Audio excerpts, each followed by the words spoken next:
Bom, gente, uma outra maneira, então, de nós encontrarmos, né, o número decimal correspondente a uma fração é trabalhando com frações equivalentes, né, que sejam potências de 10. Então, veja só, se a fração é irredutível, procuramos encontrar uma fração equivalente a ela, cujo denominador seja potência de 10. Então, por exemplo, a fração 17 quintos. Ao invés de eu dividir o 17 por 5, o que eu faço? Bom, qual é o número que eu posso multiplicar por 5 para chegar a 10? Multiplico por 2. Se eu multipliquei o denominador, eu tenho que multiplicar o numerador. Então, 17 vezes 2 são 34. 5 vezes 2, 10. Eu encontrei aqui uma fração decimal, né, equivalente a 17 quintos. Se eu tenho a fração decimal, imediatamente eu tenho o número decimal. 34 décimos, né? Se o meu denominador é 10, eu repito 34, conto um algarismo e coloco a vírgula. Porque denominador 10 significa que eu tenho que ter depois da vírgula um algarismo, uma casa decimal. A fração 9/25 avos.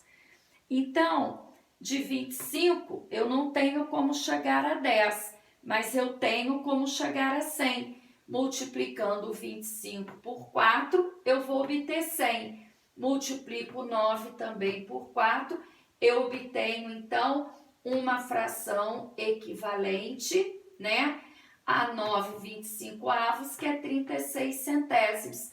36 centésimos é uma fração decimal, imediatamente eu tenho um número decimal que é 0,36. Se eu tenho 2 zeros, significa que depois da vírgula eu tenho que ter 2 algarismos. 93/30 não é uma fração irredutível, mas se eu simplifico essa fração, eu encontro a fração irredutível. 93, ele é divisível por 3, né? 9 mais 3 são 12. 12 é divisível por 3. 30 também é divisível por 3. Então, 93 divididos por 3 dá 31. E 30 divididos por 3 dá 10. Então, 31 décimos é uma fração decimal, né? Correspondente equivalente a 93/30 avos. Então, 31 décimos, né, é igual a 3,1. Se o meu denominador aqui é 10, eu tenho um zero, significa que depois da vírgula eu tenho que ter um algarismo.